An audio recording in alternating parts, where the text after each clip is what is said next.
Hello friends, Sindhu Bhairavi இன்றைய எபிசோடில் என்ன நடக்கலாம் அப்படிங்கிறத பற்றி பார்க்கலாம். இன்றைக்கான எபிசோட் அதிரடியான எமோஷனல் எபிசோட் அப்படின்னு சொல்லலாம். சிந்து நடந்த விஷயத்தெல்லாம் நினச்சி ரொம்ப கவலையாக உட்காந்துருக்காங்க. அங்கே சிவா வந்ததுக்கப்புறம் என்னால் தான் உங்களுக்கு இவ்வளோ கஷ்டம்லாம் டாக்டர், என்னால் அதை பொறுத்துக்க முடியல அப்படிங்கிற மாதிரி பேசிக்கிட்டு இருக்கும்போது சிவா இருந்துக்கிட்டு ஏற்கனவே இந்த கல்யாண மண்டபத்தில் நீ நான் உன்னை தூக்கிட்டு போய் தான் தாலி கட்டினேன் அப்படிங்கிற விஷயத்த சொல்லி சாமி மேலே சத்தியம் பண்ணல, அப்போ நடந்த அவமானத்தை விட இதெல்லாம் ஒன்றும் இல்லை அப்படிங்கிற மாதிரி நிறைய விஷயம் பேசிட்டு அங்கேருந்து சிவா அப்படியே நடந்து போகிறாரு. ஆனால் சிவா ரொம்பவுமே பொறுமையாக இருக்கார். சிந்துவால் பொறுத்துக்கவே முடியல, என்ன இப்படிலாம் நம்மளால் நடக்குது, இந்த மாதிரி நம்ம அவசரப்பட்டு தப்பு பண்ணிட்டோமே அப்படிங்கிற மாதிரிலாம் ஃபீல் பண்ணிகிட்டு இருக்காங்க. இடையில பார்த்தோம் அப்படின்னாக்கா, அதாவது ஆறுமுகம், பைரவி, சஞ்சய் இவங்களோட விஷயத்தையும் காட்டுறாங்க. இப்போ சஞ்சய் பைரவிக்கு ஃபோன் பண்ணி ஆறுமுகத்துக்கு இந்த மாதிரி நடந்த விஷயத்தை பற்றி விசாரிச்சுட்டு கண்டிப்பாக அது விஷயத்தை கண்டுபிடிக்கணும் அப்படிங்கிற மாதிரி சொல்கிறாங்க. ஆறுமுகத்திட்ட போய் ஃபோன் கொடுத்து வீடியோ காலில் பேசும்போது உங்களுக்கு யார் மேலேயா சந்தேகம் இருக்குது அப்படின்னு கேட்கும்போது உன் மேலே தான் சந்தேகம் இருக்குது அப்படிங்கிற மாதிரி ஆறுமுகம் சொல்கிறாரு. பார்த்தா பைரவி கோவப்படுறாங்க.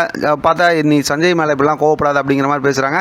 சஞ்சய் நான் அந்த கேஸை விசாரிக்கிறேன் அப்படிங்கிற மாதிரி சொல்கிறாங்க. இடையில உங்களுக்குள்ளார காமெடி கலாட்டம் நடக்குதுன்னு வச்சிங்களேன். அதோட பார்த்தோம் அப்படின்னாக்கா அடுத்து ஆறுமுகம் நல்லா இருந்த டிராக்டர் இந்த மாதிரி ஆணிச்சுன்னா அப்படின்னா யார் மேலே சந்தேகப்படுவாங்கன்னு சொல்லிட்டு கரெக்டாக அவர் கெஸ் பண்ணி சொல்கிறாரு. மறுபடியும் இங்கே கோர்ட்டில் பார்த்தோம்னா, அதாவது சிவா இருக்கிறாரு, பக்கத்தில் பார்த்தா அன்னபூர்ணி பேசுகிறாங்க. நீ கோர்ட்டில் இந்த மாதிரி சிந்துவை காதலிச்சேன்னு சினேகாவை காதலிச்சேன்னு சொன்னியே, என்னால் ஒன்றும் புரிஞ்சிக்க முடியல, என்கிட்ட உண்மையை சொல்லுவேன், என்னப்பா நடக்குது அப்படி கேட்கும்போது இப்போ சிவா இருந்துக்கிட்டு, பெரியமா நான் ஒரு சில விஷயங்களை வெளியில் சொல்ல முடியாமல் இருக்கேன், உங்களோட மனசு கஷ்டத்துக்கு நான் உங்கள்கிட்ட மன்னிப்பு கேட்குறேன் அப்படிங்கிற மாதிரி மட்டும் சொல்லிட்டு அங்கேருந்து சிவா நடந்து போயிடுறாரு.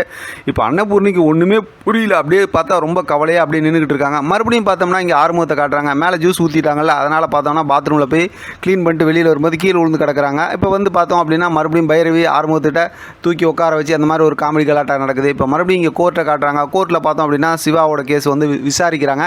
இப்போ ஜட்ஜி முதல்ல சிவாவை கூப்பிட்டு விசாரிக்கிறாங்க.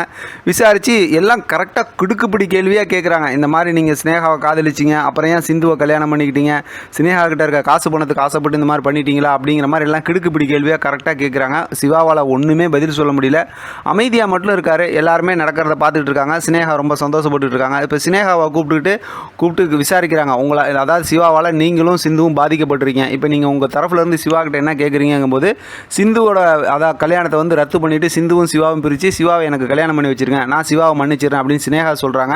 அதுக்கப்புறம் பார்த்தோம் அப்படின்னா அதாவது சினேகா கூட வக்கீல் இருக்காங்களா, அவங்க நான் சிந்துவை குறுக்கு விசாரணை செய்யணும்னு சொன்னதுக்கப்புறம் சிந்துவை கூப்பிட்டு விசாரிக்கிறாங்க. இப்போ சிந்துவை கூப்பிட்டு விசாரிக்கும் போது நீங்கள் உங்களை அதாவது ஆறுமுகத்தை கல்யாணம் பண்ணிக்க போகிறீங்க அப்படிங்கும்போது அவசரப்பட்டு உங்களை இந்த மாதிரி கல்யாணம் பண்ணிக்கிட்டாங்க தூக்கிட்டு போய், அந்த நேரத்தில் நீங்கள் ரொம்ப வருத்தப்பட்டிருப்பீங்க, அது இருந்தாலும் நீங்கள் கல்யாணம் ஆனதுக்கப்புறம் 2 பேரும் கணவன் மனைவியாக வாழ்ந்தீங்களா அப்படிங்கிற மாதிரி ஒரு கேள்வி கேட்குறாங்க. இதை கேட்டதுமே அப்படியே சிந்துவும் அதிர்ச்சி ஆயிடுறாங்க, இந்த சிவாவும் அதிர்ச்சி ஆயிடுறாங்க. ஏன்னா இவங்க 2 பேரும் கணவன் மனைவியாக வாழவே இல்லைல்ல, அதனால் 2 பேரும் அதிர்ச்சியாக இருக்காங்க. இதை ஸ்னேகா பார்த்துக்கிட்டே இருக்காங்க. இவங்களுக்கெல்லாம் தான் இந்த விஷயம் தெரியல, ஆனால் அது சொல்லுவாங்கள்ல கொக்கி மாதிரி அப்படியே கேள்வி கேட்பாங்கன்னு, அந்த மாதிரி தான் கேள்வி கேட்குறாங்க.